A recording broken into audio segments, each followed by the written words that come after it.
Hello, hello.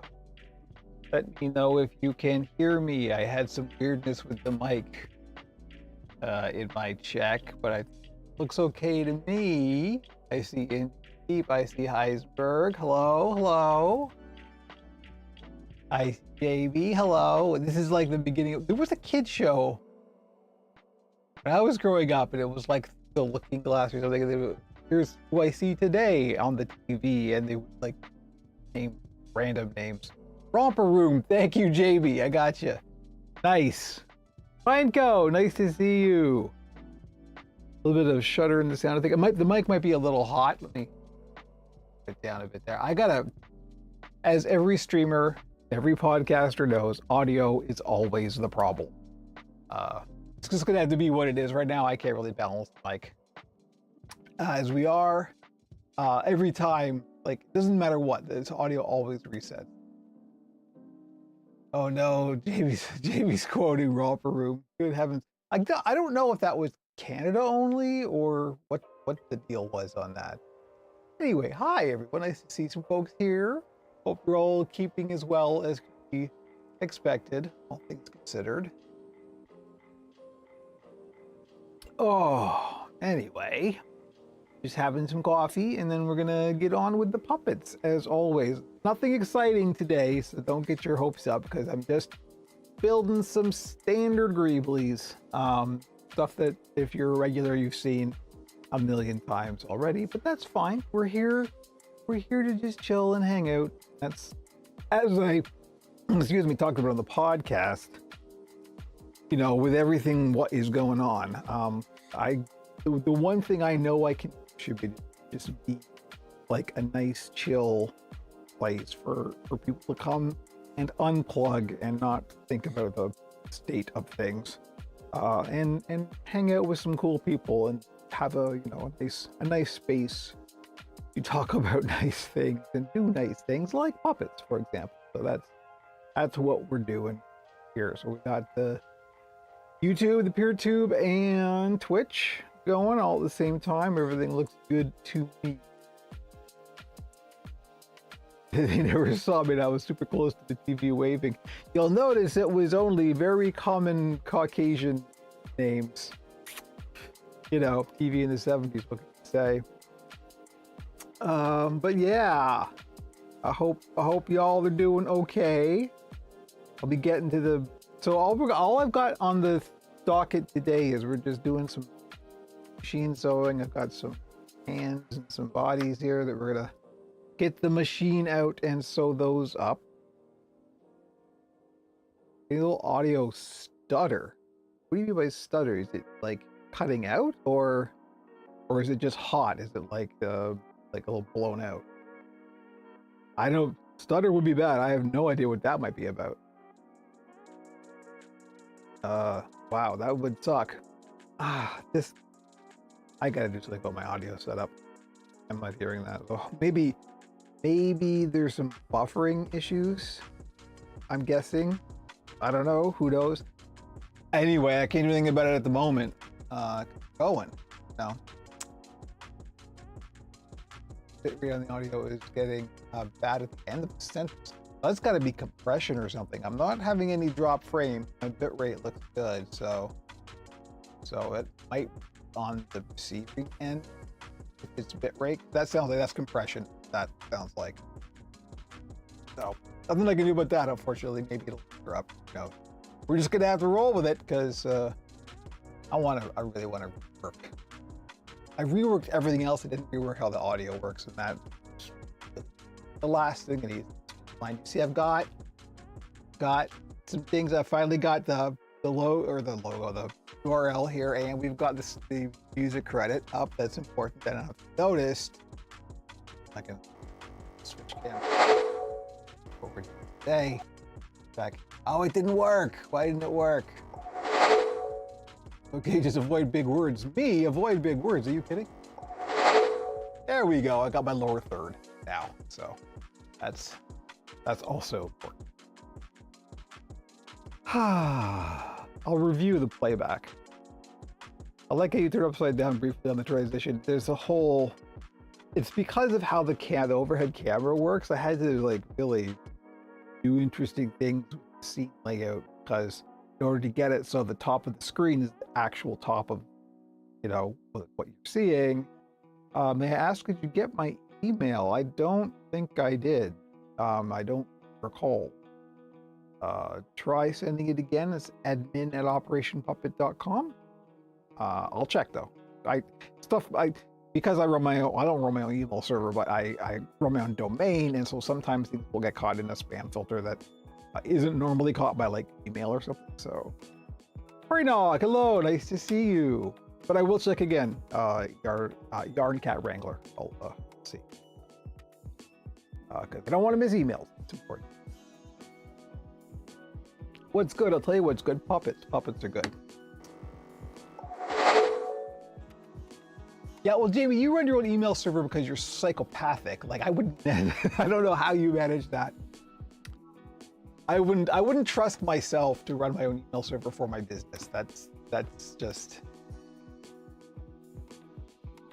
Or indeed, I think I'll start my next build while I watch. Here we go. We'll build Puppet together. So yeah, obviously I've already done some prep. I've got the interiors built already. The Kermit's back there guarding the pile of internals for the two Greeblies I'm making. And so all we're gonna do is, these I've decided, since I had a fair amount of fleece, I'm just gonna do all fleece bodies, and I'll probably do like fur Kermit style collars around the neck. And I had a bunch of purple and I had a bunch of blue. So we're doing some purple and some blue. Greebly guts, if you will. It's true.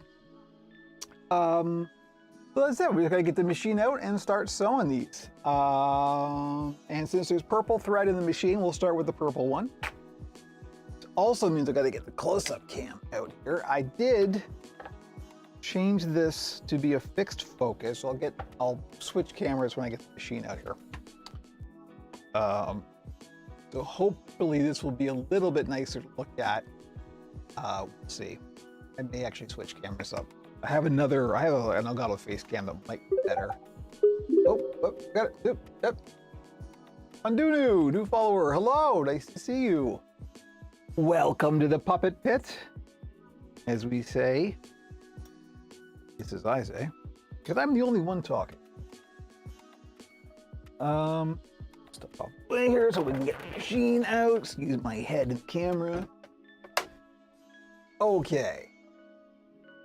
Let's see if we can get a decent camera angle. That's definitely not it. Podcast PTSD is true. Welcome to the Puppet Pit, where we talk about the puppet side of Operation. Like I've said it a few times. Oh, see, I tried to fix the webcam frame and I made it worse. I fixed it on this side, but no, I didn't even fix it on this. What happened? I thought I fixed that. Do I care? How much do I care? I think I care. Where's my mouse go? Hang on a second. Okay, I kind of fixed it. It's better. Okay, I know what happened. Hang on. This is still not perfect, but it's better. So let me just live frame fixing. You know, really, seriously, here's what I'm gonna grab this and copy the transform. Live OBS.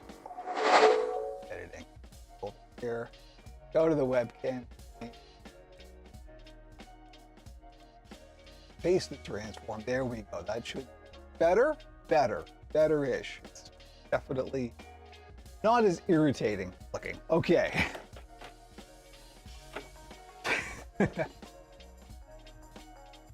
It's true. If you're on the Discord, join the Discord. OperationPuppet.com. I go where my cameras are. And hang out with all kinds of cool puppets. Let's see.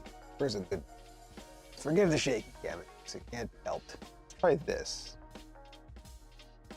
Get it out of the way, but also not so you're just looking at my fingers with their, you know, I mean, it's not the best manicure ever. So a slouch. Blair Witch puppet, yeah. Okay, here we go. So I got all this pinned, ready to go. We're just gonna pop it on the machine and stitch away.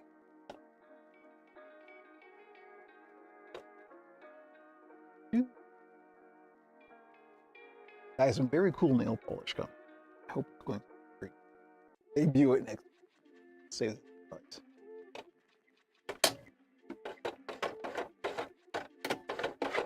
I used to say that I'm a recovering goth, and now I say I'm a recovering goth that's having a relapse. It's all just a midlife. Just ignore it. It'll go.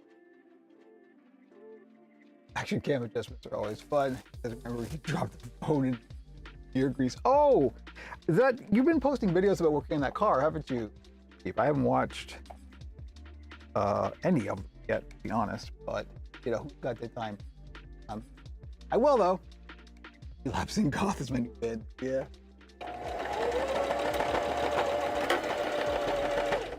Look, I'm 56. It's up forward to.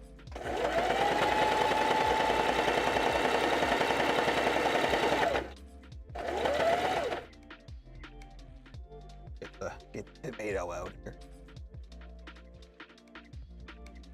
It's slow, darn with that. Oh yeah, I can imagine. I know nothing about cars. I think the part of my brain that would have been taken up with cars, just at an early age, just got into computers. This happens. How things go in suburbia.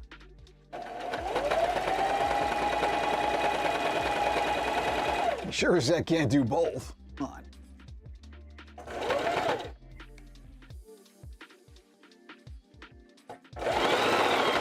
Whoa, settle down there.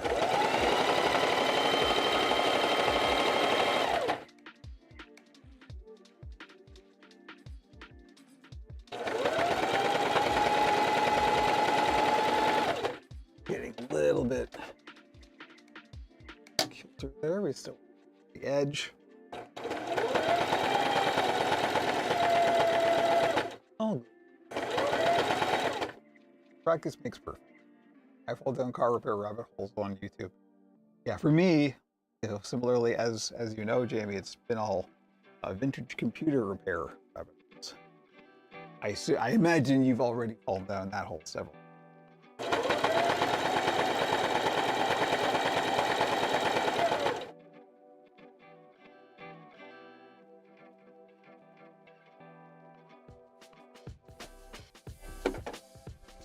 Watched Tech Tangents repair 3 Commodore VIC-20s while I was in the gym this morning.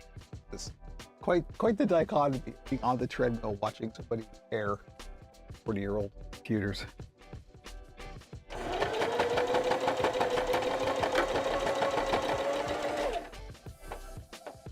tell you, I've learned to hate reefa caps.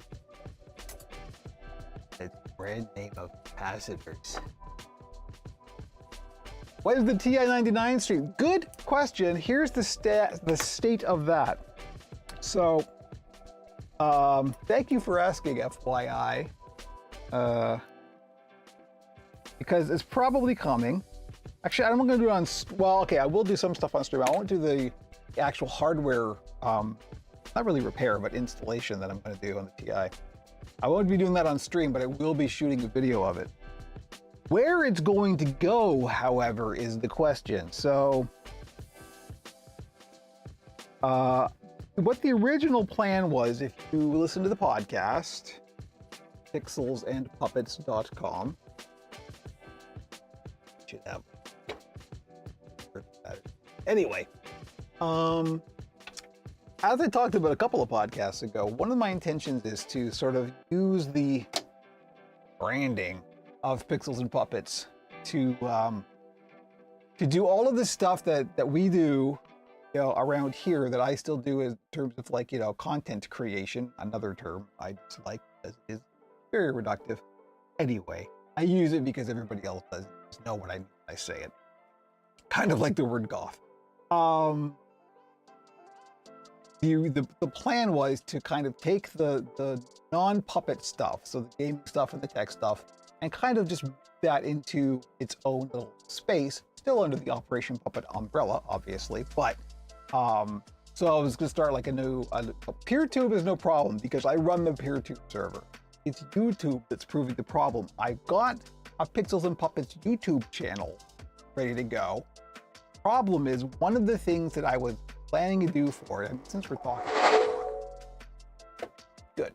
Okay, anyway, because I want to finish my coffee anyway. I don't want this to be over too soon because after this it's all hand sewing. So we want to stretch the machine stuff out as much as possible. So the thing that I wanted to do with the Pixels and Puppets YouTube channel, which would be like, you know, a sister channel to Operation Puppet, obviously with, like, you know, a minor fraction of the number of followers, but nevertheless, it's just so that people who are following my stuff just for the puppets don't have to sort through stuff that they're not interested in. And if you are interested in it, you can just follow this channel. It's compartmentalized, but it is still all my stuff. Anyway, plan was, I will eventually get to the point, I promise, because YouTube now allows you to import RSS feeds for podcasts, and it will sort of generate a little video with the show art and then a little waveform in front of it. So I don't know why, I don't know how or why, but some people just like getting their podcast that way. If you're just, like, you know, watching YouTube all day in the background, anyway, it makes sense, right? So the problem, the snag has come where, because we host our podcast on Acast, used to be on Libsyn, but they cost money. Acast has a quite robust free tier that is enough for what we do. But the problem is that Acast RSS feeds are not compatible due to import RSS feeds. It all has to do with the ad revenue garbage. And there is no fix, and there never will be a fix. So I cannot import Pixels and Puppets RSS feed directly into YouTube. So I'm kind of, and without that, there won't be a lot of stuff on the Pixels and Puppets channel. There'll be just the occasional video of either gaming or tech streams or videos, whatever. But those aren't going to be like this. Those aren't going to be like every week or something. So I'm not quite sure what to do with it at this point. I might try, because I can like self-host an RSS generator. So I might just try making a second RSS feed for the podcast that is compatible with the YouTube import. The bad things. Well, yeah, one that is just like one that YouTube can handle, right? So I would just host it myself. And the only place it's going is to YouTube, so it wouldn't matter. I just have to make sure I update that when I update the regular RSS feed for podcast, and then that should all work. It's just one little extra thing to do when I publish the podcast, but that's no problem. That's easy. So we'll see. Still question mark. Now, I'm at the point where I'm ready to shoot the video for the TI-99 4A install, but since I don't really have a place for it to go, I'm kind of like, oh, I shouldn't really do it yet. But you know what? I just want to get it done.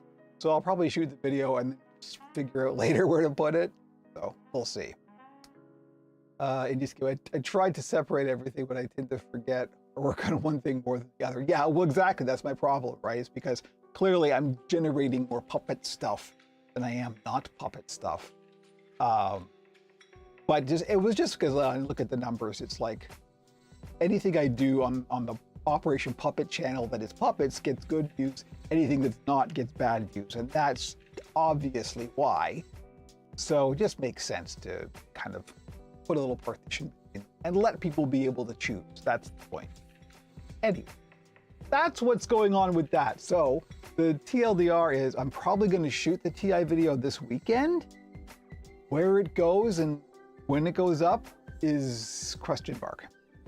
But I will let you know. Stay tuned to the Discord as always. So that's what's going on there. That was a long-winded explanation of what's going on with that stuff. But it is coming. Don't worry, it's coming. I really, really want to do this, and I hope it works. I don't know if it's going to work or not. Anyway, remember Puppets? Back to this. Yeah. Thank you, Forty Dog. I'm hoping it'll be good. So what it is, I'm installing a new video chip in the TI-99 4A, which is a bit of a journey. So, and that's the video I'm going to shoot for it. It'd be real interesting. Maybe once I get my Amiga 600, I can bring it in for a video of the Puppets channel. There we go. See, look, we got content. Hashtag content. See, and the funny thing is, like I said, on the PeerTube server, that's no problem because I can just make another channel and have it do whatever I want because I run the server. Shout out PeerTube. I think there's somebody out watching, I'm not sure.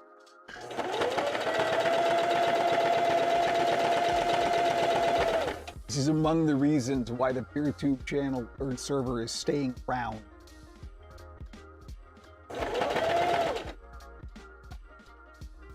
It's almost like a seed vault, right? It's like if everything else blows up and goes away, I still run the PeerTube server, so it's still mine and I can do whatever I want with it. That's a good feeling.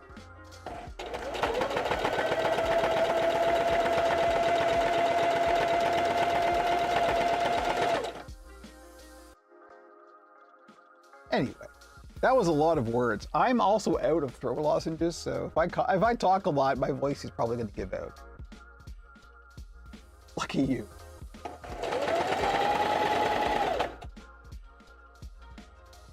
There we go, we do. Thank you. Hello, PeerTube.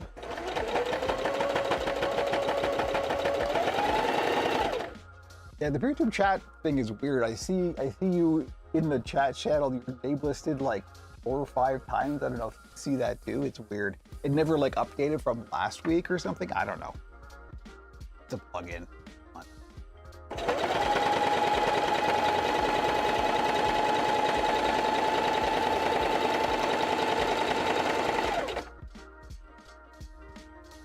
A little bit off model, as they say in the Here we go. Careful with that.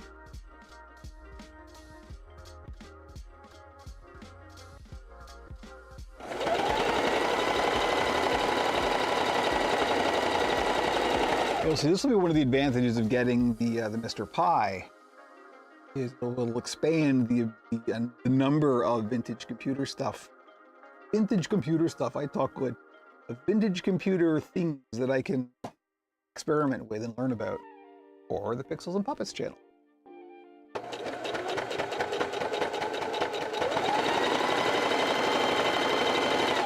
Because despite the fact that PI is my one true love, I also want to do other stuff. I don't want it to be just the PI channel.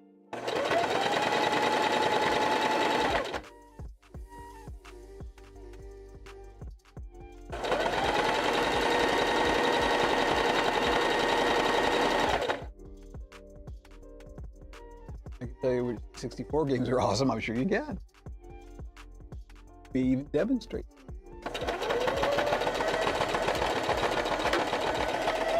All right, there we go. So that's the body part.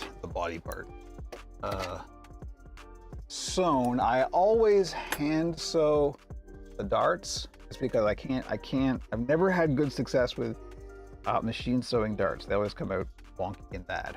So I'm going to hand sew the darts next. But first, we gotta do the two arms.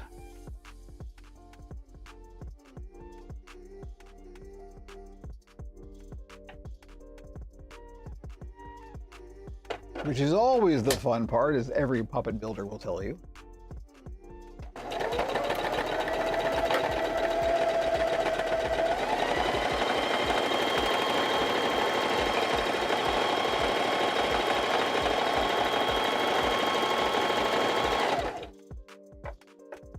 No, this is a little bit.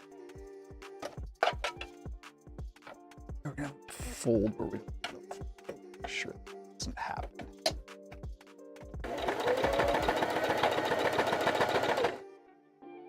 All right, I think.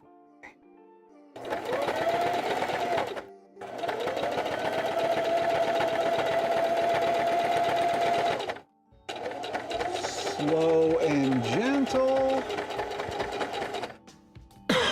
Excuse me. Really need some lozenges. I got some more coming. Let's see.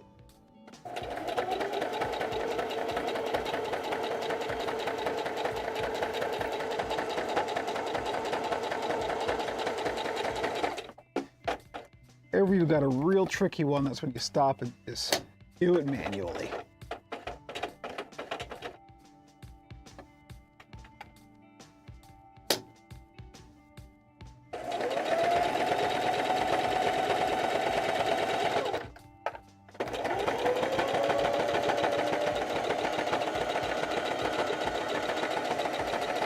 It would probably be a better camera angle. This. Oops, oh no, sorry. Oh, that looked great. Oh, that's a terrible camera angle because you can't see anything because of the light. Great, wonderful. I'm just trying to get my hands out of the way so you can see what's going on, but.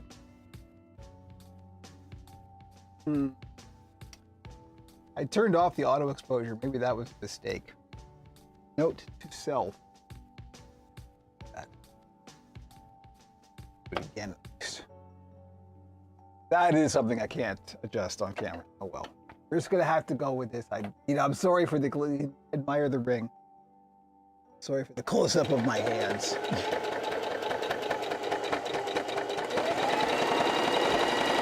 Look, it ain't perfect, okay? It's free.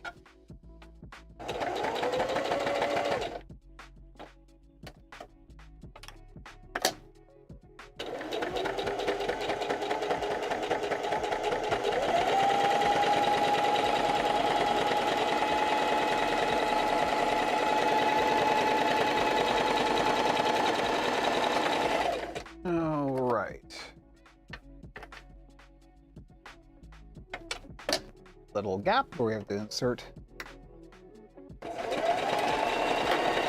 the articulated hand foam bit.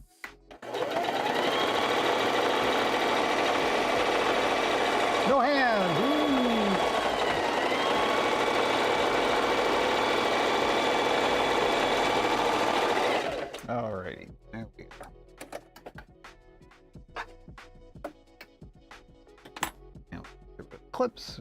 Those anymore?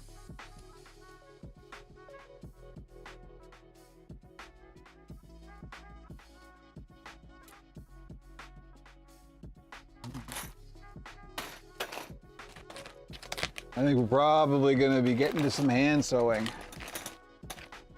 based on the time. Oh well. My goal, completely finish both of these Scribblies tomorrow. So, yeah. The all fleece ones actually go a little bit faster because I don't have to sew the head to the body. Kind of body. And sewing is great for chatting with chat. It's true. I just have to be entertaining, and that's always can be a bit of a challenge.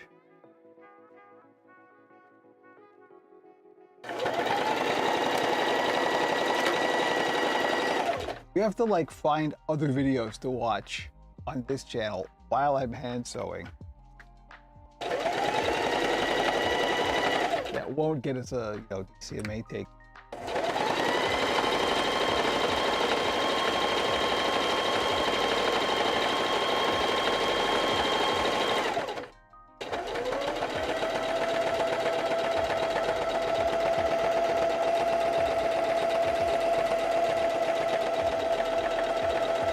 You know what we should do? We should listen to the podcast. Actually, we shouldn't, because we swear a lot on the podcast. That's probably not what we want to do on the field. The one where Andrew and I play Atari's Adventure with the Oracle. Ah, that was the 100. The 100, I think, was the 100 follower, 100 subscription YouTube video celebration. That was the first live stream we did. Oh, how things have moved on, hey?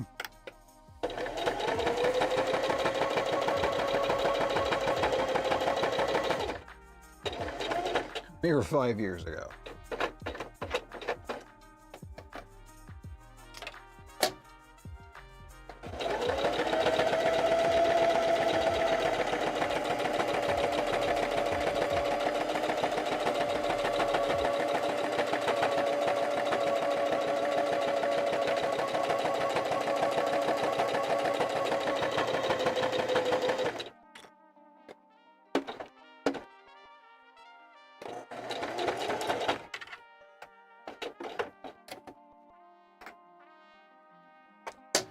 Unless I have to pay attention to the video while I'm working on the bug, I usually run something similar in the background when I'm doing, yeah.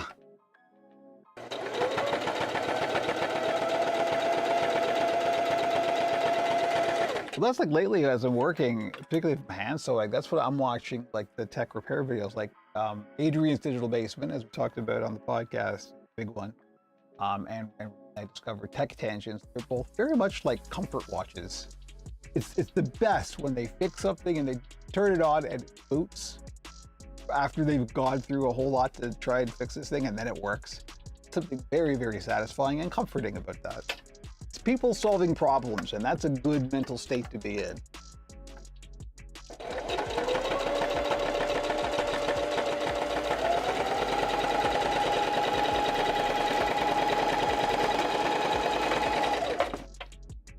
Ow.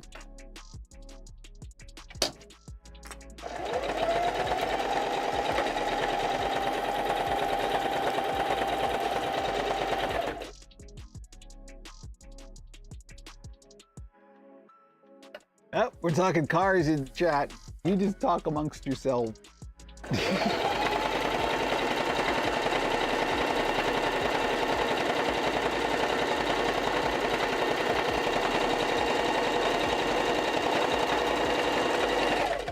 Okay, I think that's it for the purple. Jeez.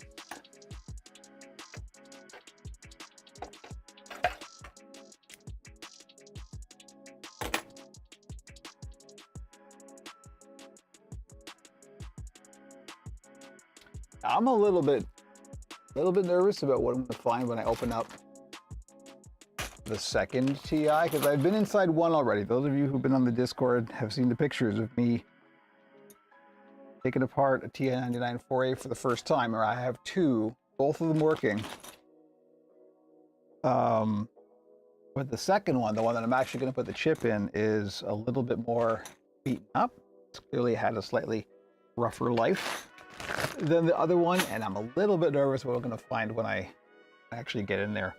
As we all know, there are certain forms of insect life where you like to get inside electronics and live in there. And that really squicks me out, so I guess we'll see. Good thing I'm not going to do it live, in case I find a horror show. I don't think I will, but always a chance. Anyway, we need some blue. Blue, electric.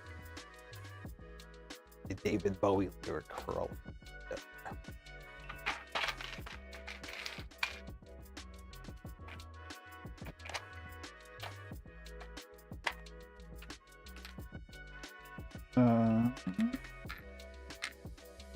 Looks like blue. It's certainly blue enough. Insert your own joke.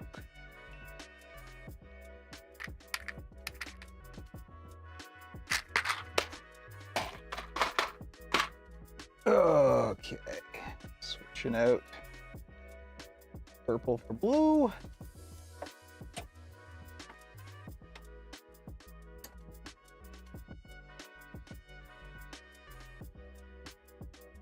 Yeah, I can imagine that is the satisfying part of working on a car, is once the mechanical stuff gets done, then doing the cosmetic stuff, right?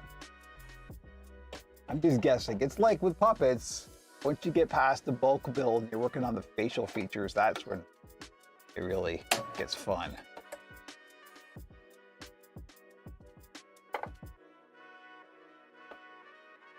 I've tried around to something I know about. Oh.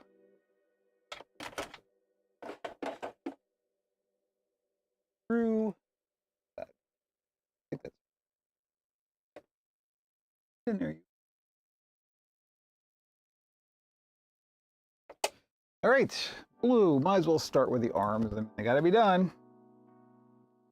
No sense in holding off. Why is my phone making noise? I put it on Do Not Disturb, but apparently I did not. Okay, now it's on Do Not Disturb.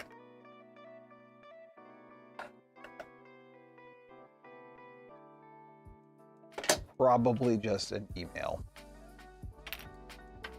Possibly even the one that I'm waiting for. Let's see. Whoa. Just, you know, how much coffee.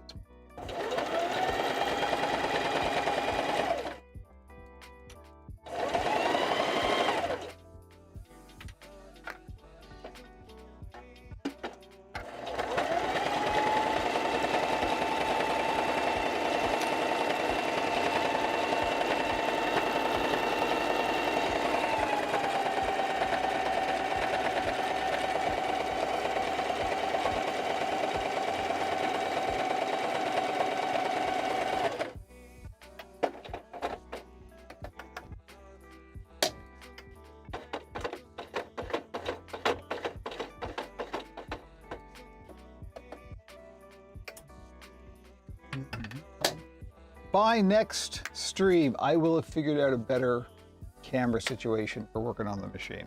That's my promise.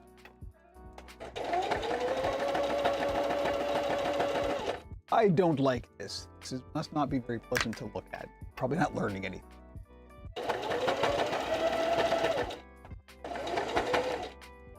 Other options are this, which is clearly nothing, and this, which might actually be a bit better. I don't know. Let's see. Got them down here. Is that any better? There's the tubes with their way. You know, he also can't see anything, so you know, it's all kind of. I think this may, in fact, be the best of the lot. camera's okay. Yeah, I want people to be able to see what I'm doing here, like you actually see the lines that I'm tracing and stuff. I just got to work on the exposure. That's all. That's all that is. I will do that before next stream. I did not take into account the fact that there's a light to look if I turn this off. So I see how you actually see the line, for example. Just exposure thing. That's all.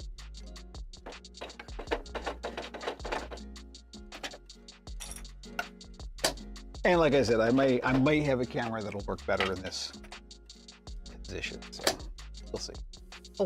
I'll play a bit. It'll be a tech-filled weekend. I mean, I'm gonna have to work it out because I need close-up cameras for the TI video. So here we go. 2 birds, 1 stone.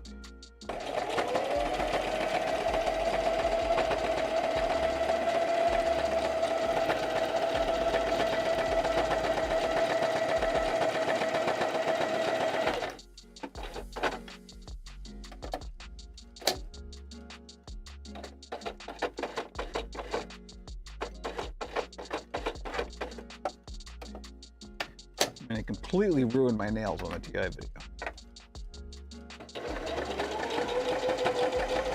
These are problems that most computer video people don't have to think about.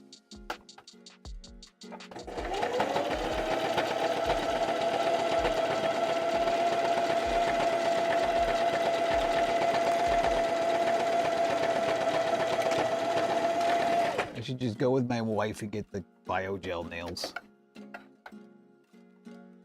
Stand in it.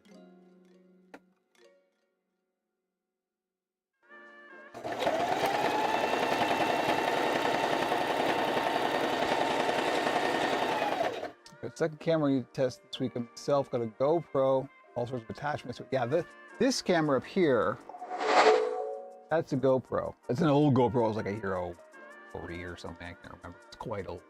That's about the best quality picture you can get at it. Not great.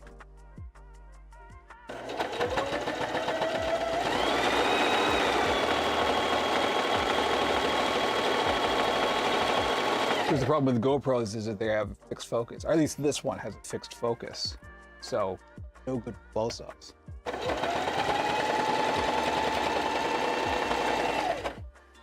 All right, there's one.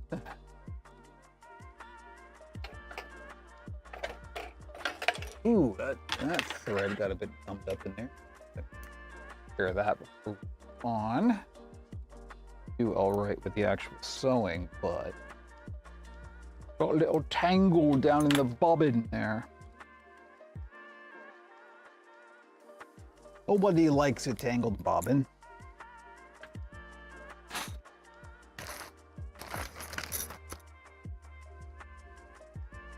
As the kids say. All the kids are saying that. Don't think I don't hear. All right, it's out of here. Let's see if we can clean that up. There we go. Oh no, the foot fell off. Put the foot back on. Just put the foot back on. Foot, go back on. No. I don't know how to put the foot back on. Well, that's the end of the stream. There we go. It's back. Never mind. Emergency over. I got it. No. I haven't had to do that in a very long time, so I forgot if there was a special little hook or something I have to do. Sewing machines are very complicated. I don't know if you took a look at one. They have complicated machines.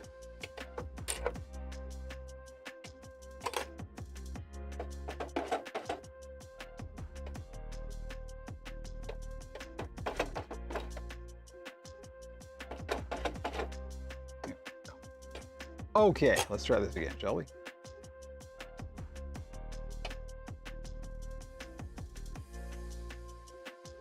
It would have made more sense. Half the things I hear kids say nowadays. You wanna go someplace where you literally do not understand, even though it's English, kind of. or whatever language you happen to speak. I've been trying to wrap my head around Warframe builds, which is a video game. And let me tell you, it is so freaking complex. Like I think I got a handle on things, and then I'll go watch a video that's like, here's a good build for this character, and like half of the words that they speak are things that I have no idea what they're talking about. Things I've never seen in the game before. It's just, and they're talking about it like it's second nature, and it's like, and you cannot find, it's either, here's like the absolute beginner guide, or here's the advanced guide, know everything about the game already. There's no intermediate stuff. It's like, I'm still lost, but I'm enjoying it. So I'm motivated to continue. But let me tell you, that's confusing. I will listen to what the kids say for days and eventually be able to interpret it. That stuff is just like impenetrable.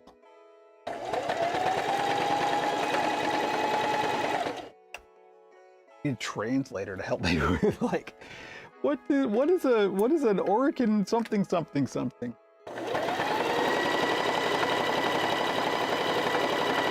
You need 37 void traces to crack open the thing, and it's just 1,000 words that mean nothing.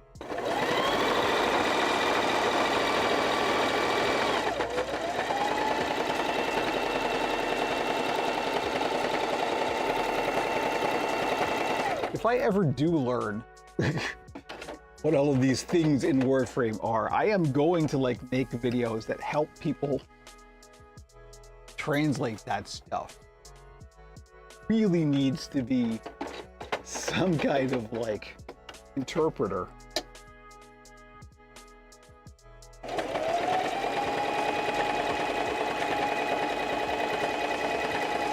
I mean, there may be, I just haven't found it yet.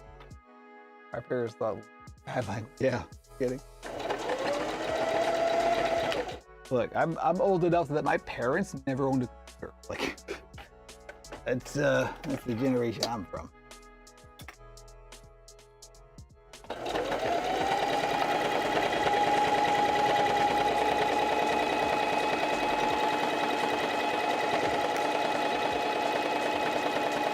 Or a mobile phone, for that matter.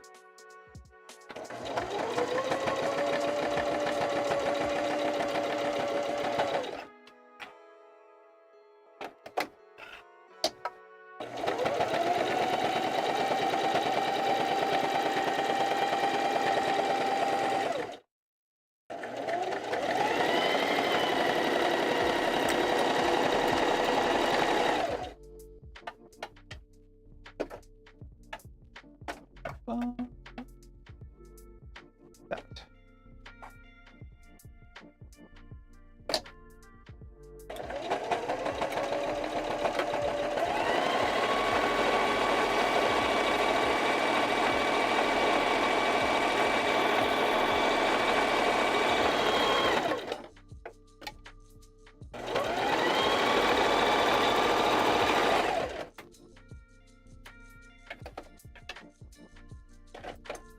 And you know, I think it's important that like each generation finds their own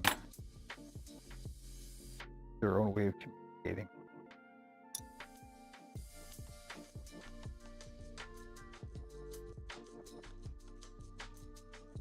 Despite my age, I am not down on the young people as others my age.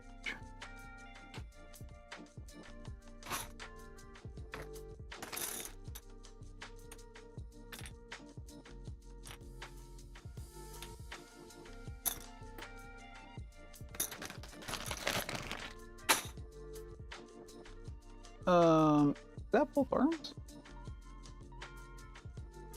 Goodness me, it was. Wow, okay. I wasn't even paying attention. That's both arms. Now all I gotta do is the body, and we're ready for some hand sewing. Exciting times. At least we could switch off this terrible camera angle. Look on the bright side.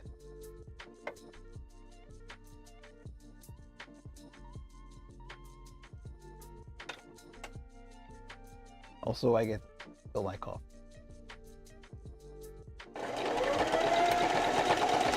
Which, yes, Jamie, it is for coffee.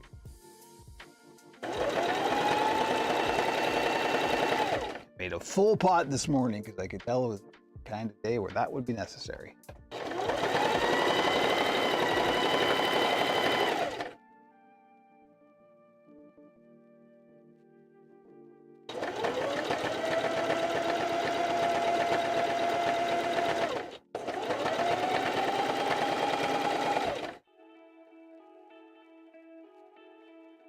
The irony of putting a fur collar on body briefly is like this. I don't need to. There's no seam at the neck, right?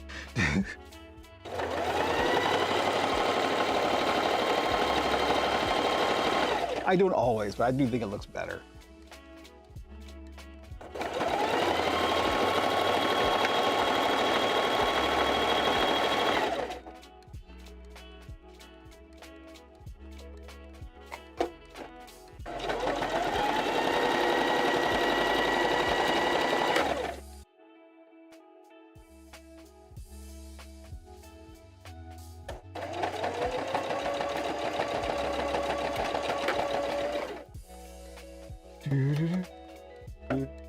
One more. We are ready to roll.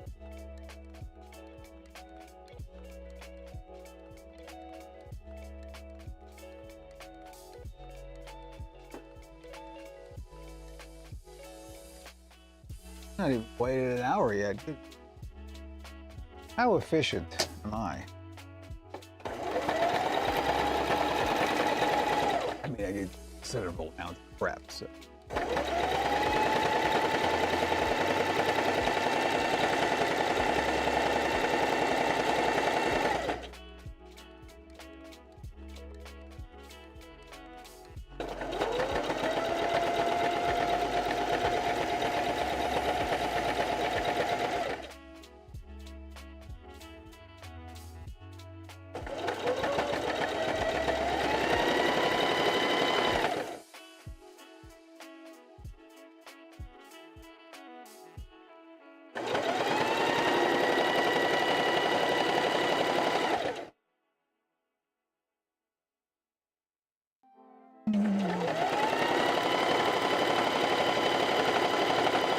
I'm actually trying to sew on the outside of the line a little bit because this is polar fleece, so it doesn't stretch as much.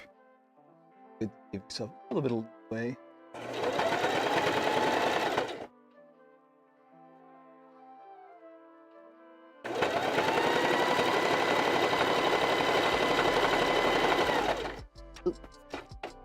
Oh, see what happens when see that dot?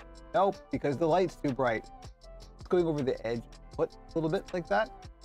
That happens sometimes. What you do, make sure you don't go too far, so you go right off the edge, but you make sure that the needle is all the way down. Lift the foot, kind of reposition, so it's back under the edge and lower the again, and carry on. That's how you fix that. I thought I was trying to teach something, but the fact that I've done this a million times on stream before. You know, sometimes like that can catch up people who are new to sewing machine. And stretchy fabric like fleece will slide all over the place, and so you gotta be careful. Getting time to clean your machine. It's way past time, like way past time. But honestly, it wouldn't matter if I did because it would look like this after 2 more days of standard shop use anyway, so. Let's let it build up, it's fine. No, you're right, I'm sure I do have to clean it. Who's got the time? Gotta hire me up. I sew clear or such thing.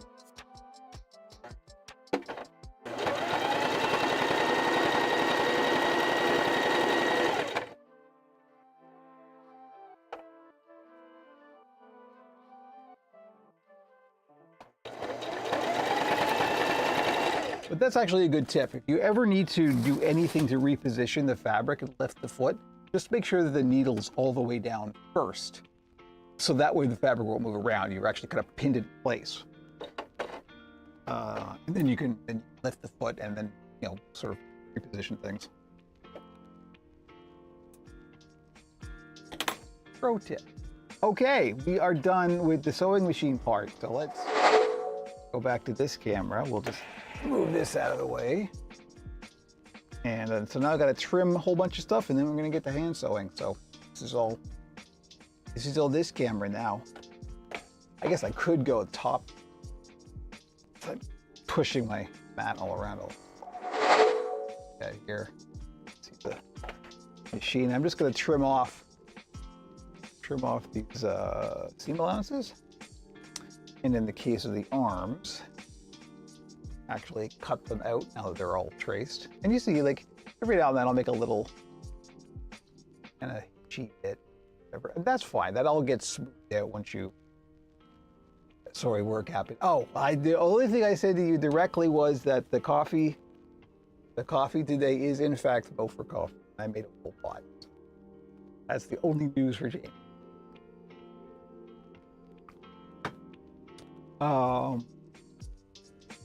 Yeah, so that's if you do make a little, like, you don't have to be perfect. If you're, let's say, tracing out a hand like this, you don't have to be perfect. You can be a little bit off model, or excuse me. And then once you stuff it with the internals, let me then grab one here. So for those of you who are new, this is what kind of goes inside.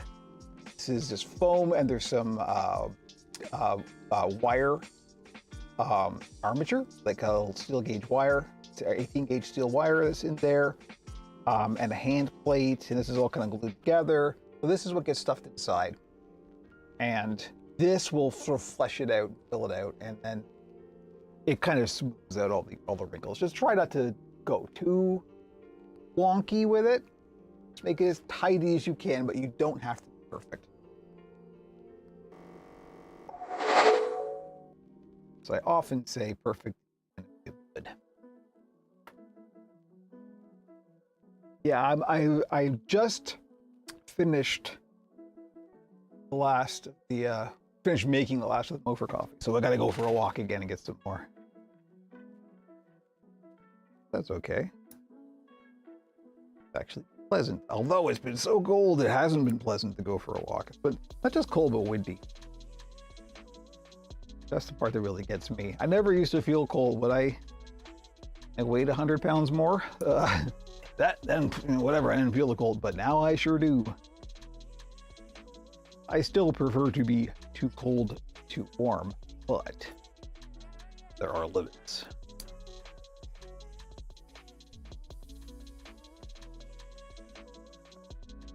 So actually, that's the next thing I can demonstrate. I'll cut out this arm, and then we'll shove the hand insert all up in here and see how it gets filled out and the little errors. Nice cool fall temperatures. Yes, exactly. Yeah, see, we're all in agreement. Fall is the best.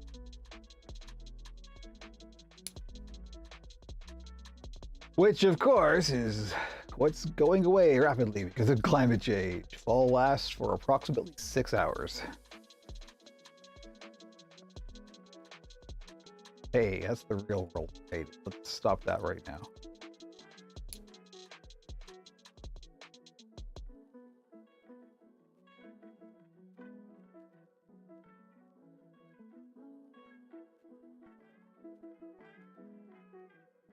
So next week,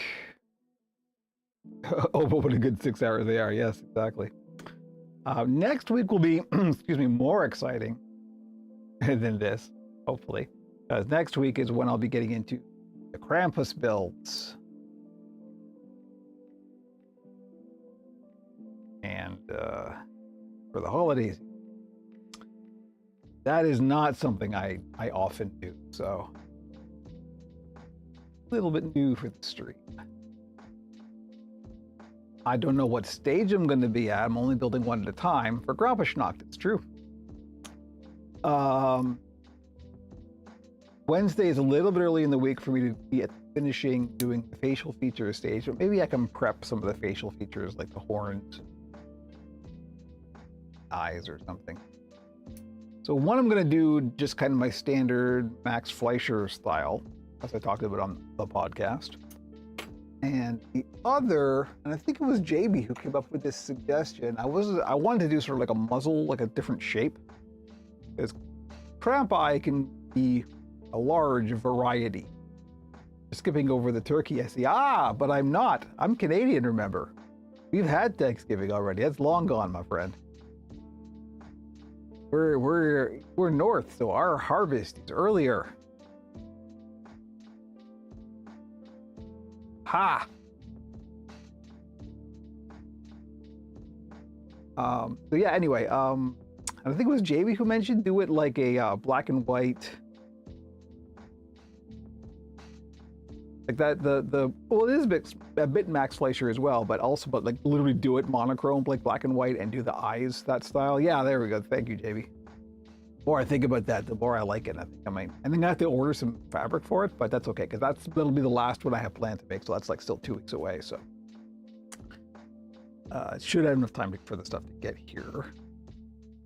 Because I'd want to do it with like white or gray. I think I have any gray fleece. Oh, I do have gray fleece. I might even have enough gray fleece, but I definitely want to do it with black fur. And I definitely don't have enough black fur for that, so I'll have to get some more black fur. But yeah, I really like that, and I'm gonna like design and 3D print some eyes that are like not old. It looks like kind of like an oval with a little Pac-Man mouth cut out of it, and that a lot of cartoons in the 20s and 30s use that style. I know there's a bunch of early Mickey Mouse stuff that use that style. That's how I want it. That will be interesting. The horns are going to be a real challenge. You do the shop video, you should have it look around and open his mouth and cut to a little title card that says Blarg in black and white movie one. Yes, do title cards. Anyway, so there we go. I've turned this inside out, and see, I just took a nice dull shape and this is a pen, and I made sure it's all nice and tidy. So when I make these, there's a little gap, a little slit in the bottom, and we take the hand insert. This is always a challenge. That's why you want to leave a relatively big gap. Just kind of shove it all up in there. I have found that if I insert fingers first, thumb in this case, and then kind of work the rest of the hand around, it goes a bit easier. This is always a bit of a struggle. But, and there are other ways to do it. This is just kind of the fastest.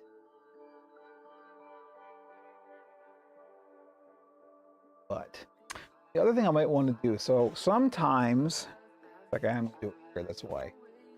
So there is wire armature, this. But sometimes the measurements get a little off, and so you can see the very tip of this is very squishy. The wire didn't go all the way to the end. You never want it to go all the way to the end. You want to leave a little padding on the top. There's a little much padding here. And so what's going to happen is when I shove this inside the fleece, it's going to crush and it's going to like flatten out. And it's going to have this big sort of bulbous bit at the end. So what I do, if I know that's going to happen, kind of counteract that and help, I'll take a little bit of fiber fill. This is just like teddy bear stuffing. And I'll kind of shove it up in there and pack it all in the tip of the finger. And that will kind of help fill it out and compensate for the crushing foam.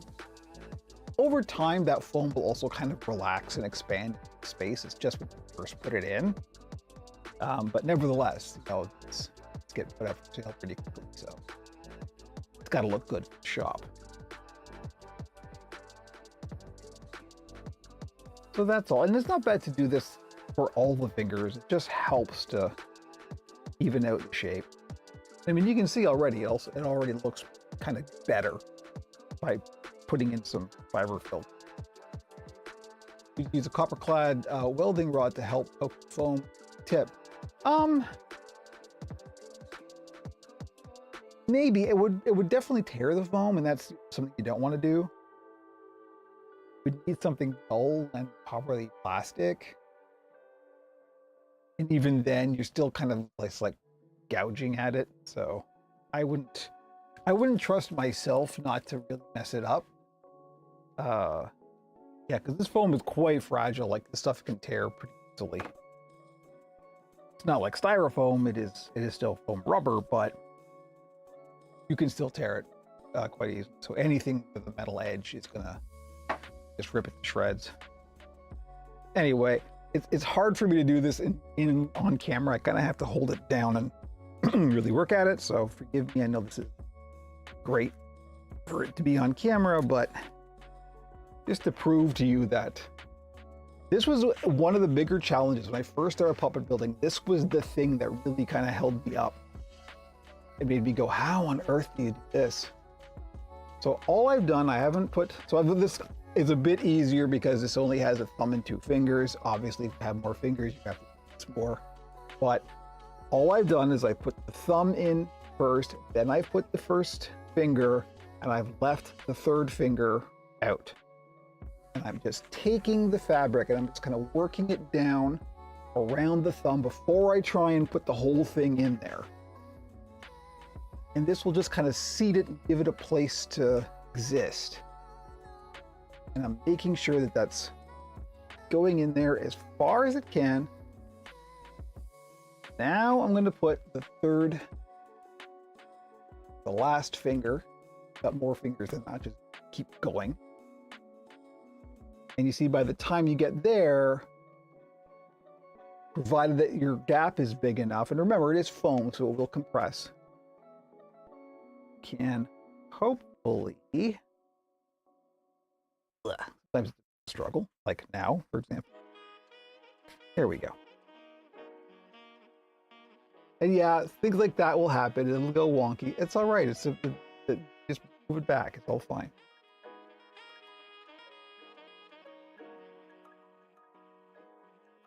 The point is, this is stuffing. You want this to fill out the shape, right? So here we go.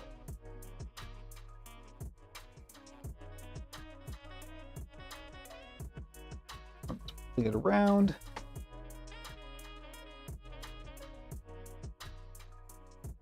That's pretty much it. And then when we get to the end sewing portion, so we'll just ladder stitch that closed. There we go.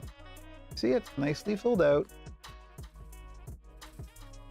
It's got some fiber fill in there. You can kind of move it around, and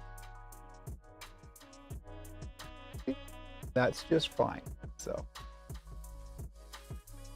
wow, I really got a hand if you got that in there, no problem. Yeah. Waka. Anyway, and what I usually do for the arms is I'll shove some fiber fill up in here, and then I glue it all joint. But that's next to the other one. I like to get all my hands so it's done and it's go anyway. Next, we're gonna hand sew the darts. After this is done, we're gonna hand sew the darts, then close that gap in the hand. And have some more coffee.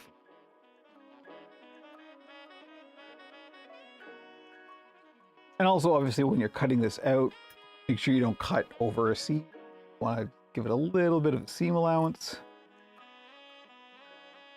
Don't cut any stitches.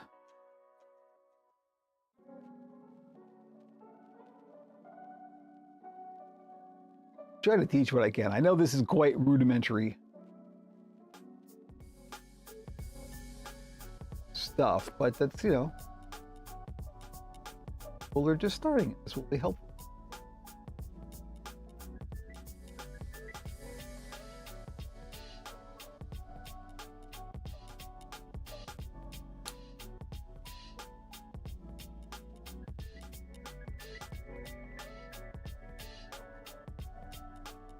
This is the kind of fastest method I have at least found for doing arms and hands, which any puppet builder will tell you is the least fun part of the whole process.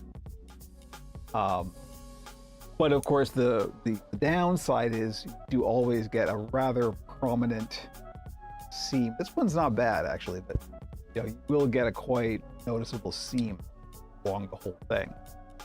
You don't want that. You have to hand stitch the whole thing, which going around all those fingers and everything is very time consuming. And for what I charge,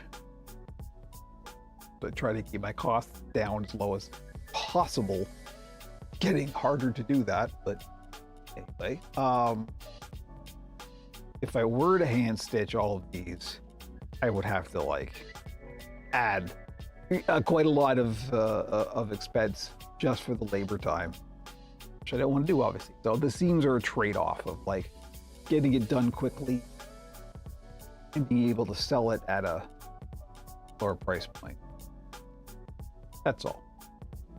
Pivot entirely to Kermit style hands. Wow, that's even more time consuming, let me tell you. They are constructed completely differently than this. And also there's two different styles of Kermit hands, right? There's the floppy 70s style fingers. And then there's the structured ones that actually have armature inside, but even then, those fingers are not, no foam in there, right? That's just double-sided fabric with something inside it. Could be wire, could be plastic, could be anything. But those take even longer, and also the way that there are several ways to do it, and some people have preferences that are different than others. The way I ended up figuring it out was looking at some archival photos from museum pieces of Kermit, or the Kermits they had. I think one was at the Smithsonian. And the advantage was, having seen a couple of real Kermits close up, I was able to kind of get in there, sort of, because I'm detail oriented like that, look and see how they were done, because again, there's different Kermits of different styles, so it depends. The one they've got in the Smithsonian, interestingly and very helpfully, if you look at the photos, and if you just go to the Smithsonian's website, they've got some very good high quality photos. The contact cement that they used to hold it all together aged and turned like a dark red, and so you can very, very clearly see seams, like exactly where all of the seams are and exactly how they constructed it, which is super interesting. Anyone on the RPF have good Kermit source photos? It's kind of good to find them. Probably. I haven't been on the RPF in years. Now, there was one guy, I only remember his username CL. He was kind of the first Kermit builder that I'm aware of. This was even before I started building puppets. Built, his replica Kermits are kind of legendary. And he started out not knowing anything about puppet building. He kind of learned as he went. RPF is such a mess, they might. Yeah, who knows? I guess I haven't been there in years. So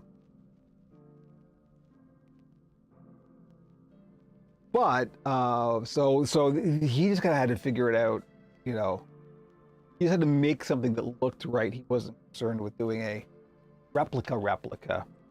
Whereas I wanted to see how an actual Kermit was constructed, or a Kermit was constructed, because, like I said, there's a whole bunch of different methods. They're not, no two are identical. So, Leia, hello.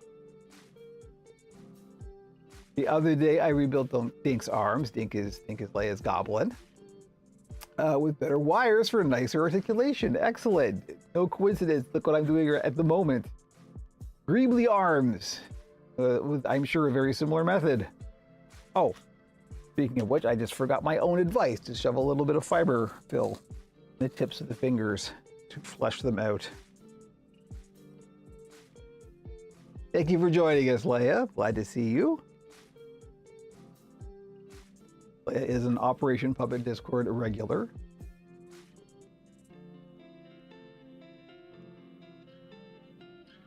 You'll like the t-shirt? The Kermit and Gonzo Star Wars. Huh? Who knows? I know. That's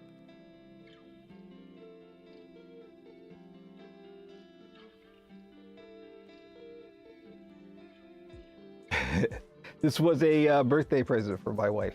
There. She knows. She knows.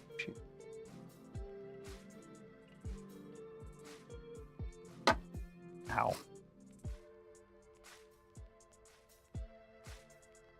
Remember up at Haunted Mansion Church of the podcast sometimes. Yeah, we don't do t-shirt check. In our old podcast, we used to, every show we started with t-shirt check, which was like, what nerdy t-shirt are you wearing? And then I stopped wearing as many t-shirts, and so we stopped doing the t-shirt check because I would have been left out.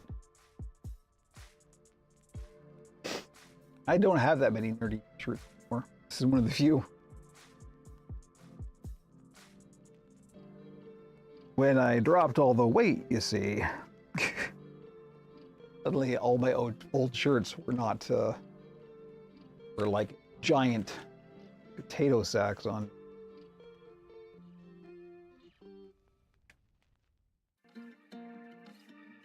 Kevin insisted on podcasting trip to the waist. You weren't supposed to tell them that. I thought that was a secret just between us.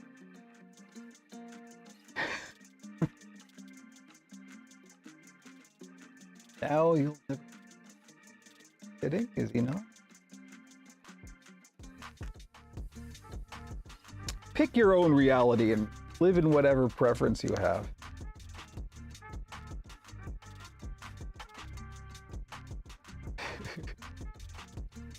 I did not make the gap in this hand as big as I should have, and this one's a real struggle. Let's see. Do it. Of course you can. Believe me, when I started out doing this, and yes, I have whacked myself in the face with an arm rod more than once. I made this gap way too small, and that was the first moment of doubt that I could do this. Was like, this is impossible, because I was just following somebody else's pattern, and I'm like, I don't know how this is the way you're supposed to do it, and it's not working. What am I doing wrong? And then I realized, just gap bigger. Just don't make it so hard on yourself.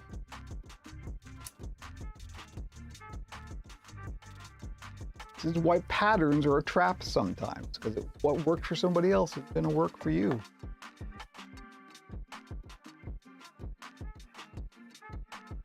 What I started doing is making the palm and center of the hand foam and the rest fiber. Interesting. So do you like pack it around the wire? Interesting approach. I like it. Leia, I don't know what you do for hands. I don't know if I've ever shown, or I know I've shown this off, but I don't know if you've been here to see it. If I have any, actually. I have it. I 3D print hand plates now. Oh, golly, I don't know that I have any. Oh, look, here we go. Let's print some more. This is one of the bad ones, but it still will demonstrate principle. Let me see. Got fingers roll filling out the surrounding wire. Cool.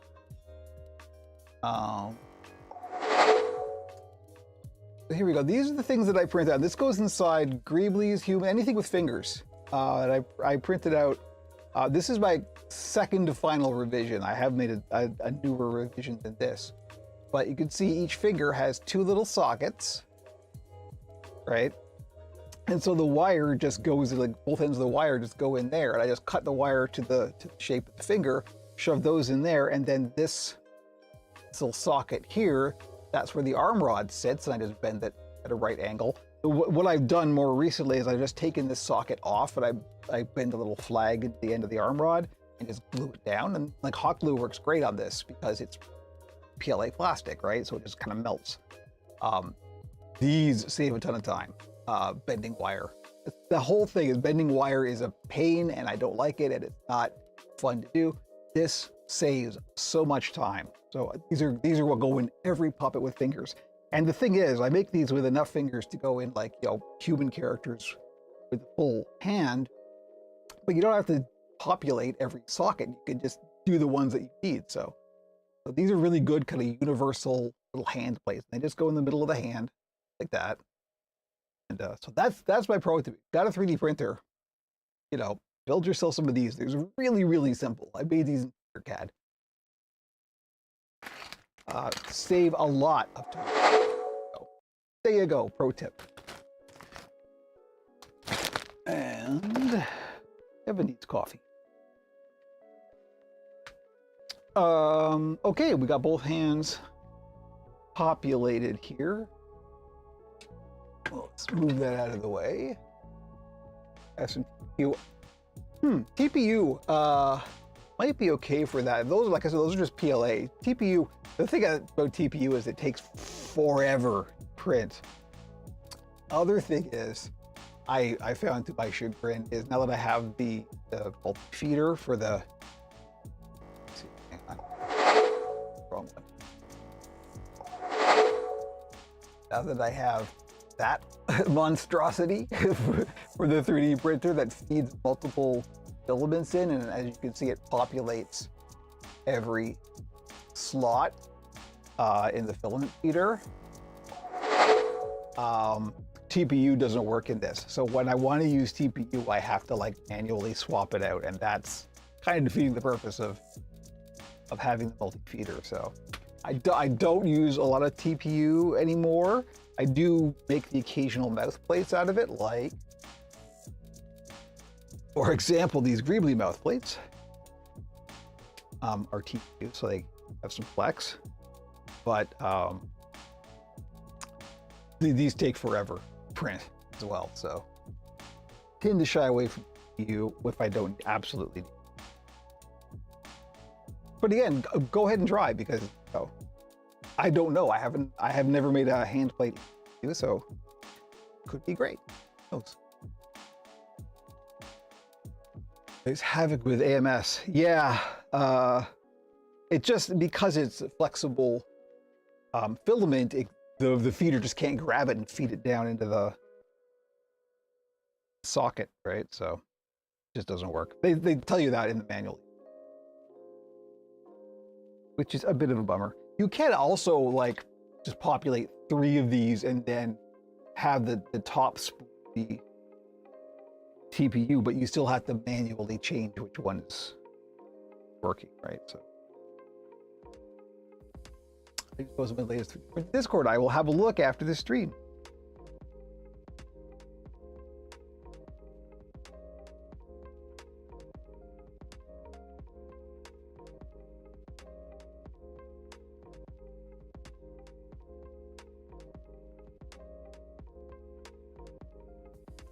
Trimming.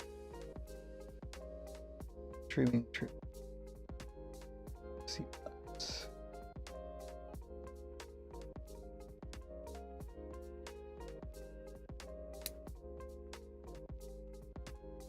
Okay. I think after this we'll get to some hand sewing. 11:21. See how quickly the time flies when we're just yakking?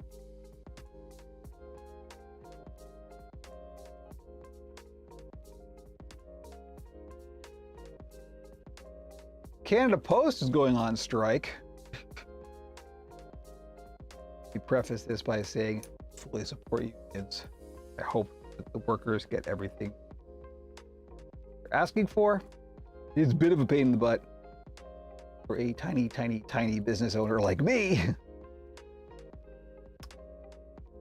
I'm still happy to be patient. I also don't have anything urgent going out, so it's okay.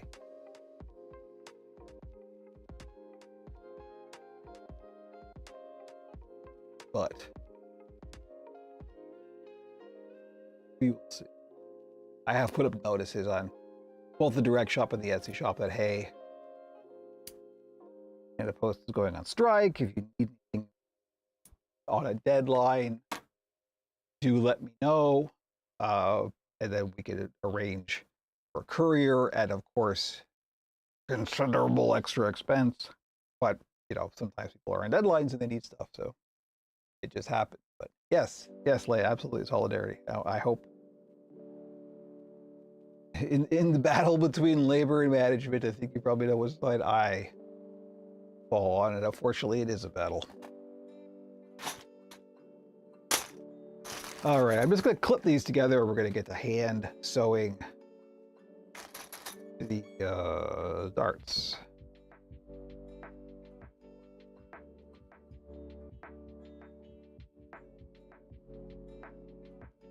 And like I said before, the only reason I hand sew darts is because I'm bad at precision control, particularly of stretchy fabric on the machine, and I can never do a nice, tidy, clean, curved dart.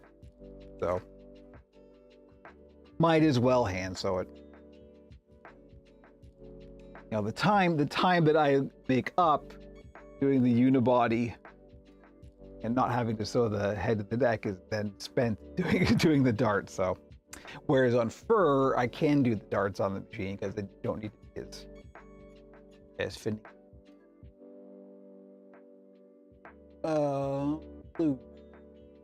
Blue in the machine. That's why I can't find it, because it's right.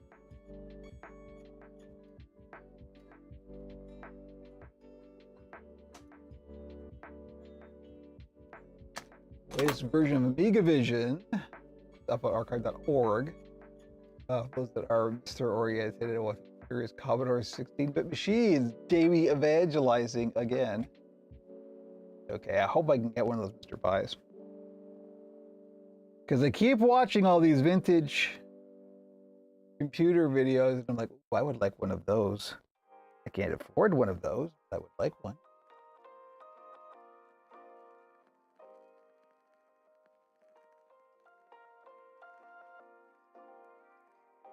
Mr. Pi, solvable.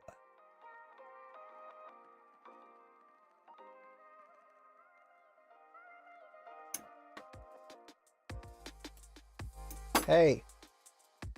Thank you. Who's leaving? Is it Indies Keep? Yes, thank you. Hey. Yep, you know anybody who wants a PS5? Got a disk drive, an increasingly rare disk drive. This is going up for sale at some point.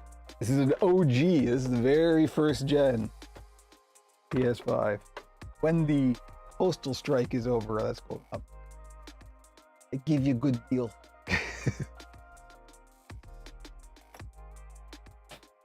Oh, okay. Because those of you who listen to the podcast already know this, but yes, I of course, because I'm an idiot, got a PS5 Pro. And yes, to save you some time, I do feel shame. Still pretty good.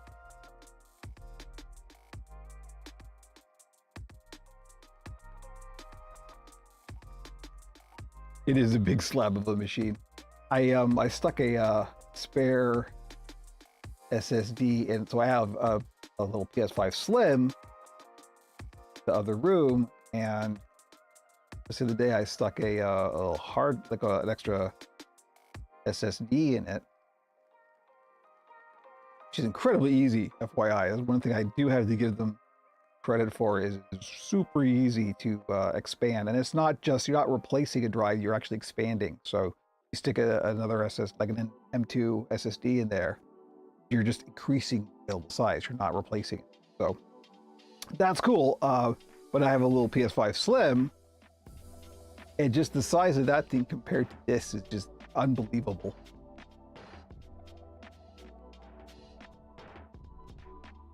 And so he's my favorite. This is what it is. Leia, seriously, like, talk to me, message me privately, because I'm in no hurry to get rid of this. And if you want it, I give you a good deal. can sort that out.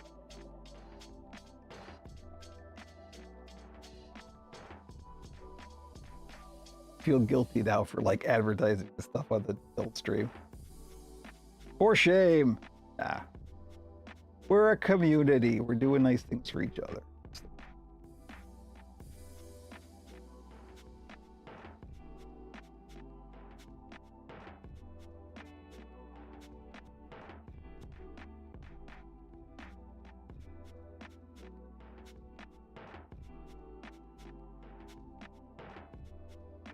Actually getting a little warm in this room.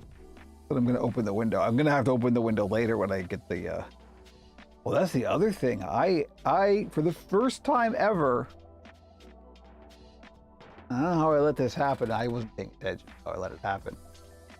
This can of Danger Honey, pretty much empty, and I don't have any more. I've got some on the way.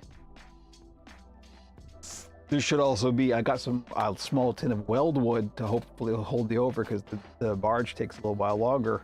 That might be arriving today, but I literally, I just putting the interiors together here yesterday was like, oh no, oh, I should have ordered more glue before now. This is not good, so hopefully it'll, or at least the weldwood will show up today. Otherwise, I don't know. I might be able to scrape it up. All I got to do for glue for barge is to like glue the mouth linings, the foam skulls. Still, that might be too much. I could also do that with Super 77. It's a bit messier. I don't like it, but still, it was like, oh no. Now what do I do?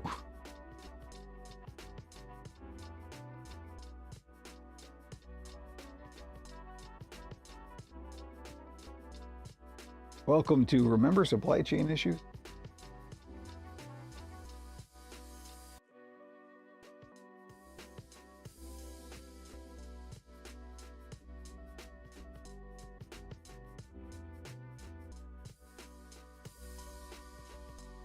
So I am doing my often talked about inverse baseball stitch here for start. Because I find it yields, particularly on polar fleece, it yields the tightest results.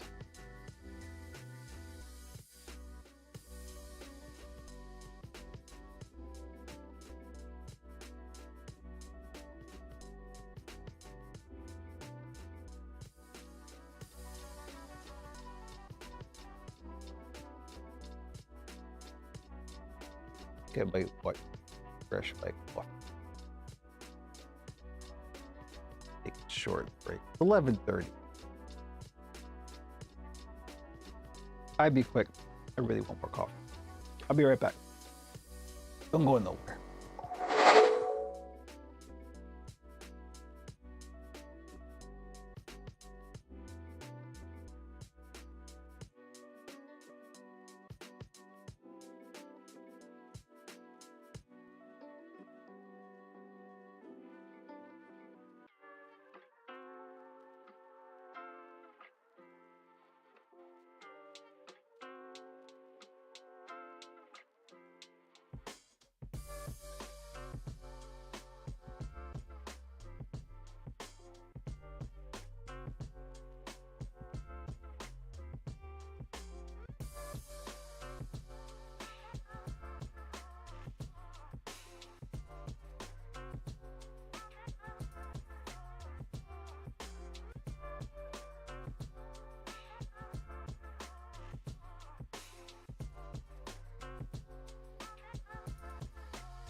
Told you that wouldn't be long. I have some nice coffee now. Back to the exciting hand sewing. Oh, hey, that red goblin looks familiar. I know, I thought you'd like that. Honestly, it's one of my favorite. That's Leia's. I think that may have been the first Operation Puppet that you own? Maybe? I don't remember, actually. You know what? It was. And I think I was in New York when got it as well. Or I was in New York when it was delivered. So I was in New York for some part of the process of you acquiring Arson.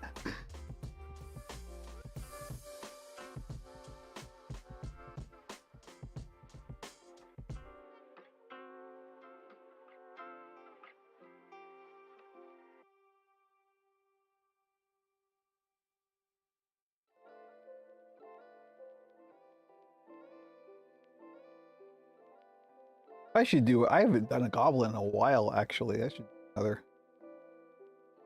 The rest of the builds for November, after these two Greeblies are done, it's going to Crampi. This is one of two of the other. Donna, yes, that's right. I remember now.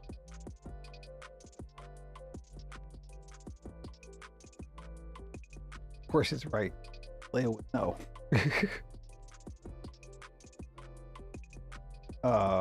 And I don't see, December gets weird for me, obviously, because it's a little late in the year to start building for people to get holiday gifts. So I don't tend to put up a lot of new stuff on the shop December. That's often when I'll reserve for either prototyping new stuff or literally just taking some time off. Poor goblins, you know? I know, right?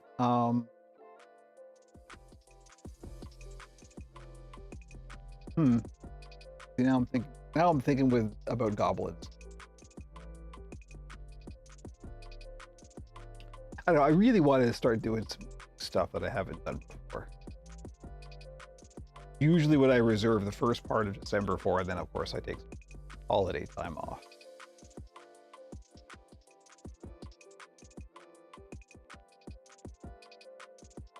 Maybe. I mean, the goblins are like Krampuses, or for the sake of this discussion, because there are so many design possibilities. They could be anything, right? So I could do a whole new type of goblin. Yeah, I would.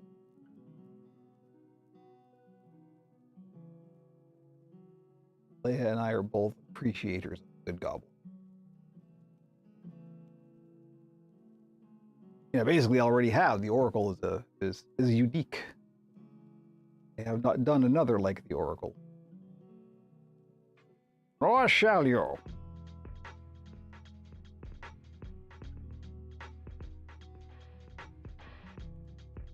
The Oracle also took like a while, so probably will do a general shop build like the Oracle.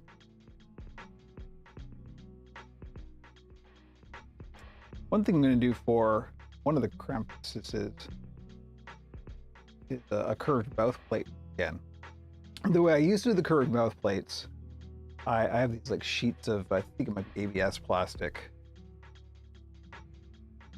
Then I would cut out a flat mouth plate, and then I would heat it up with a heat gun and just kind of take a thick cloth and form it while it was still soft, form it over like a coffee cup, something heat resistant.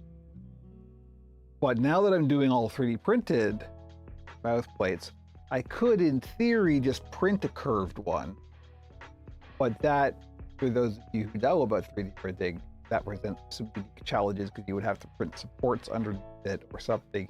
With 3D printing, you always want one flat side to print up against. Otherwise, you have to start building supports underneath it. You also don't want it overhanging because you've got to build support underneath that. But what I could do is, again, just print out a flat mouth plate.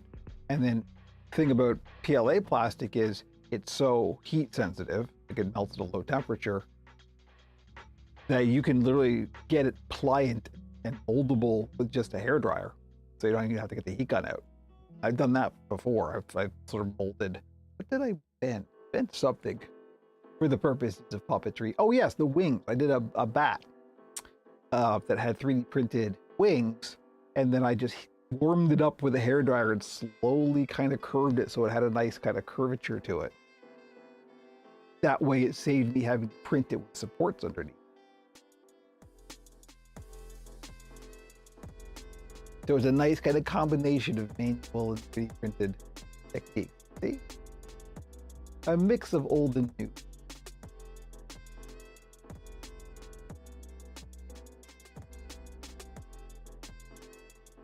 When all you have is a hammer, every problem looks like a nail. But what if you have like lots of different tools? Huh? You can solve lots of different problems, lots of different ways.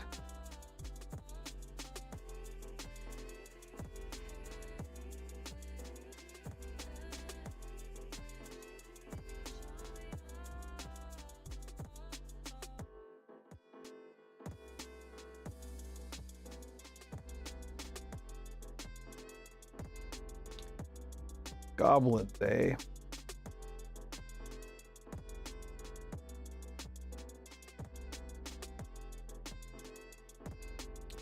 One thing I'm thinking of playing with.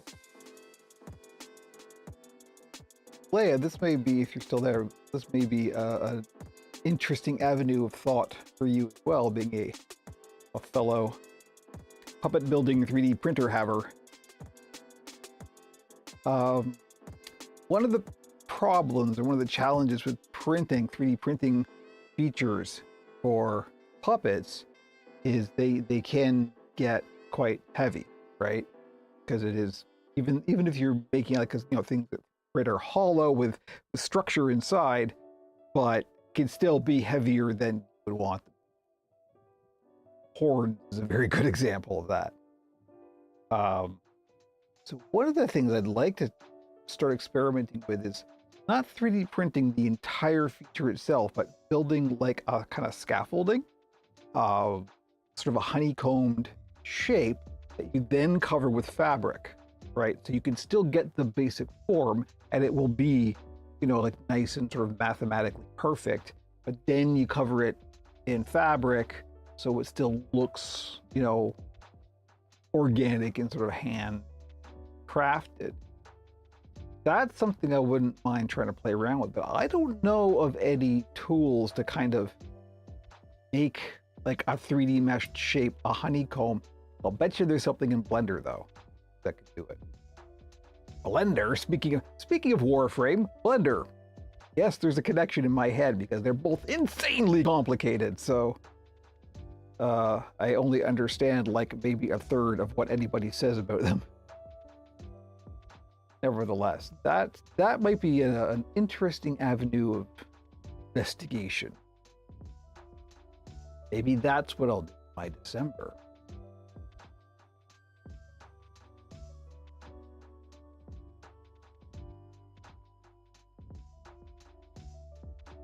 Right, because that would solve the problem. You're taking weight away, but you're still having the nice 3D printed shape.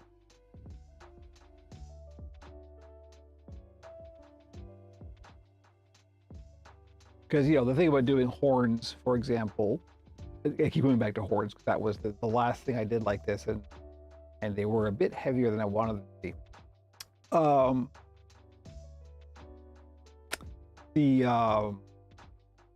I've lost my train of thought. Heavy weight. Oh yeah, so you're saving time, of course, because when you go to like, you know, if you do like carved foam for kind of features like horns, for example, even if you're very, very careful and are working from a pattern and all that stuff, you can never quite, at least I can never quite get it perfectly even. So there's always some asymmetry, which is fine in some cases, but sometimes you also want it to be symmetrical. And this would kind of get around that. Talk to CAD folks. So I was planning on doing hollow shape and blocking though. Yes, well, exactly. Like oh golly, like those fursuit masks. You know, like that kind of thing.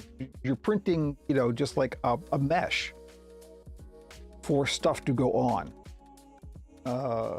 I think that is an interesting avenue of investigation and something that could prove quite fruitful to this vocation, and also would save time, right? Because you're not 3D printing the whole object, you're just printing the lattice that the stuff will go on. So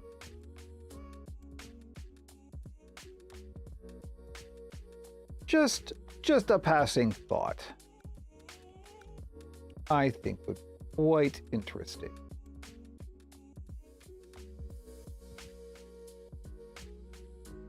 As I investigated, I will share my findings. Yet another to be on this course. I keep trying. You know.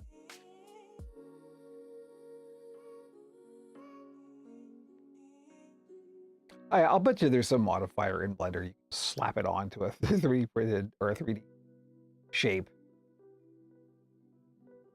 Because I have had to go into Blender for some stuff and just do simple modifications. Like I had, and here I had the teeth that I did for the drag on. They're just a simple cone, but I also curved them, right? So they kind of curve in that way. That I didn't Blender. I just took the cone that I built in, kind of rounded cone that I built in Tinkercad, exported that, imported it to Blender, put a bend modifier on it, bent it to the angle that I wanted it, and exported it as an STL again. So worked quite well.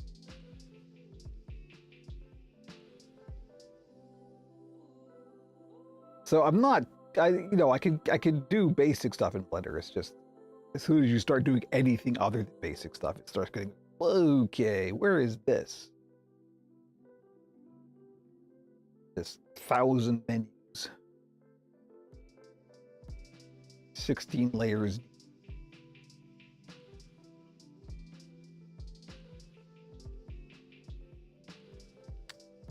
A worthwhile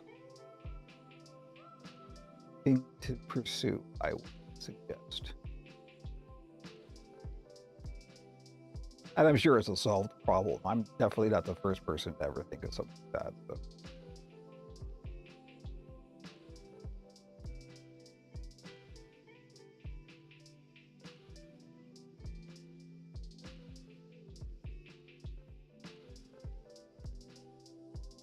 Where are we at? 15 minutes. Boy, this is going to be exciting for 15 more minutes.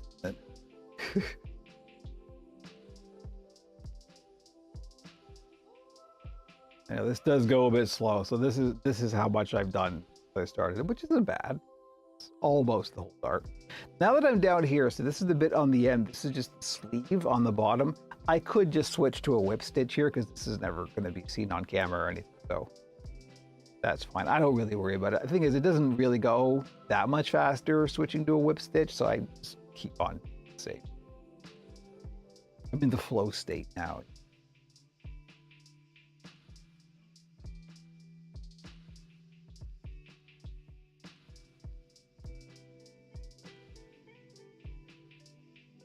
Keep thinking about Warframe. I think I've finally hooked into the zeitgeist of Warframe. I don't understand most of the specifics.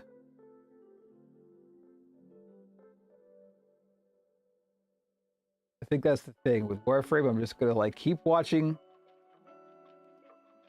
the build videos, and eventually something will click. I'm sure there's gonna just come a moment of like revelation, where the clouds will part, the light will shine down upon me, and then I will know everything. Definitely what's going to happen. That's how that works. No effort on my part whatsoever.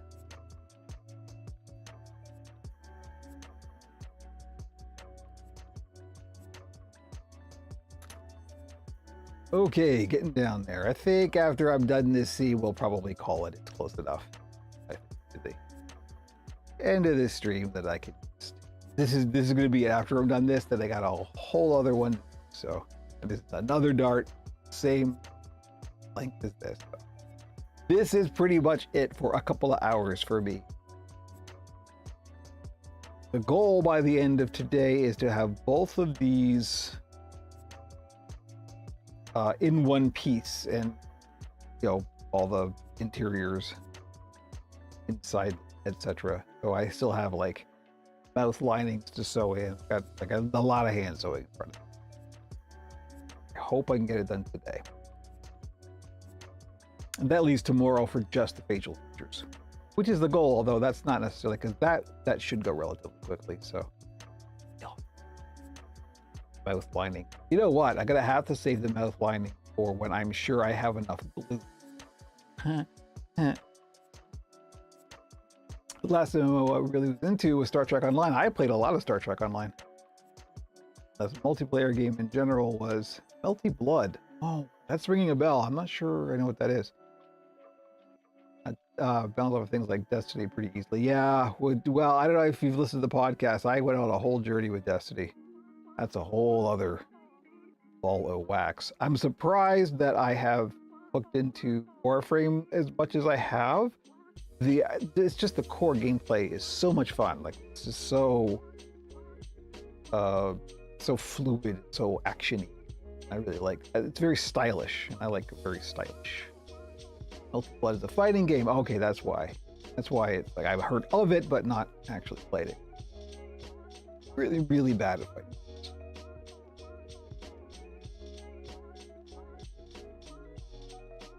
It's probably one of those things that would get better if I tried, but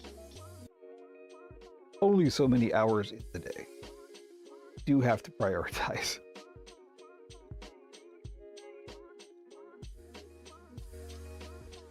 I will say I'm probably going to poke Destiny again once they release the solo-friendly mission thing. I would like to enjoy Destiny, I just don't in its current incarnation. But that might be the thing that tips the balance for me, I don't know. I keep trying, and one day it will love me. Spoiler alert, it probably won't.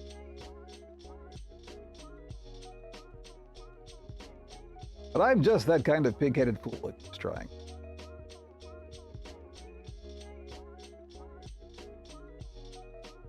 All right, last few stitches, and I think we're going to call it a little bit early, but not bad.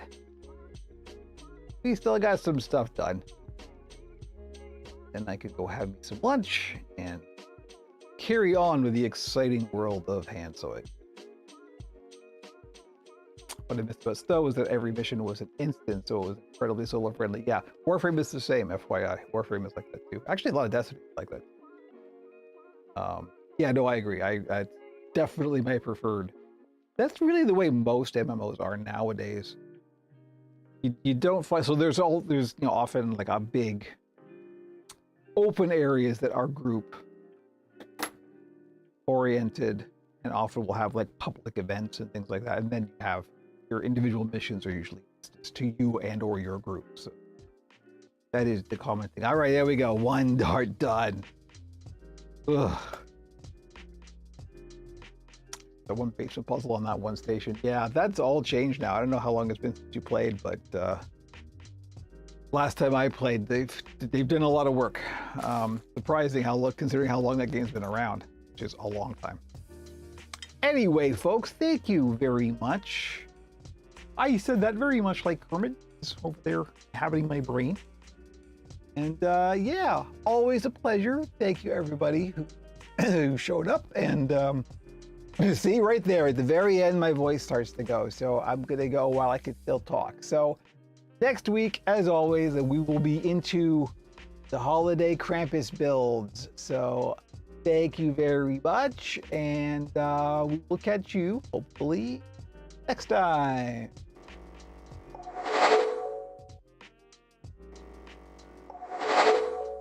I don't think I'll be playing EverQuest. Anyway, bye.